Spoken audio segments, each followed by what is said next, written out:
फिरौन के महल में एक औरत थी जिसने हजरत मूसा अलैहिस्सलाम के दीन को कबूल कर लिया था।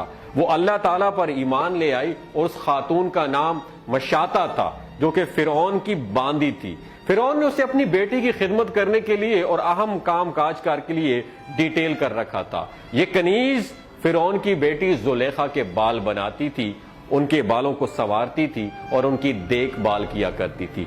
एक दिन कंघी करते हुए उसके हाथ से कंघी गिर गई तो खादिमा ने बेइख्तियार बिस्मिल्लाह कहा, जिस पर जुलेखा ने कहा यह तो मेरा बाप है।